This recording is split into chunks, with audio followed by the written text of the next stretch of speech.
आमच्या उल्हास माझा न्यूज चॅनलला सबस्क्राईब करा, बेल आयकॉन दाबा आणि पहा उल्हास माझाच्या बातम्या सर्वात आधी आपल्या मोबाईल स्क्रीनवर.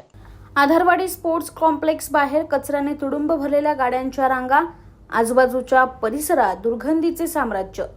शिवसेना माजी नगरसेवक मोहन उगले व पदाधिकाऱ्यांनी व्यक्त केला संताप. कल्याण डोंबिवली महापालिका परिक्षेत्रामधील हे आधारवाडी गाव आहे.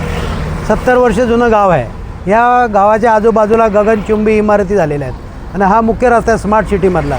या रस्त्याच्या बाजूला हे कोकरे कल्याण डोंबिवली महापालिकेमधून एकदा सेवा करून गेलेले, पुन्हा मेवा खायला या महापालिकेत आलेले. त्यांना मी 10 दिवसापूर्वी आणि आयुक्त महोदयांना हा मेसेज टाकलेला होता की ह्या ज्या कचऱ्याच्या गाड्या आहेत या दाट लोकवस्तीमध्ये ज्या पूर्वी या ठिकाणून हलवल्या होत्या त्या डोंबिवलीला होत्या आणि त्या पुन्हा ह्या गाड्या कल्याणला आलेल्या आहेत आणि तुम्ही बघितलं सर्व गाड्या भरलेल्या आहेत. मग आयुक्त महोदयांनी याकडे लक्ष दिलं पाहिजे. जर का मी 4 वेळा यांना मेसेज टाकलेला आहे. प्रत्येक गोष्टीला बोलल्याशिवाय ह्या महापालिकेच्या अधिकाऱ्यांना जाग येत नाही. ह्या महापालिकेमध्ये हे सर्व अधिकारी बाहेरचे आहेत. हे फक्त पैसे कमवण्यासाठी या महापालिकेत आलेले, लोकसेवा करण्यासाठी आलेले आहे. आणि सध्या प्रशासकीय राजवट असल्याकारणाने त्यांची मनमानी चालू आहे. त्यांच्या मनमानीला कोणीतरी आळा बसवण्यासाठी काम केलं पाहिजे.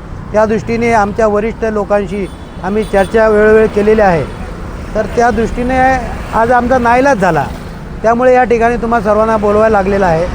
आयुक्त महोदयांनी पण याची योग्य ती दक्षता घेऊन हे जे कोकरे आलेले आहेत त्यांना त्वरित त्यांच्या ठिकाणी पाठवून देण्यात यावं अशी माझी विनंती आहे. आमच्या उल्हास माझा न्यूज चॅनलला सबस्क्राईब करा, बेल आयकॉन दाबा आणि पहा उल्हास माझाच्या बातम्या सर्वात आधी आपल्या मोबाईल स्क्रीनवर.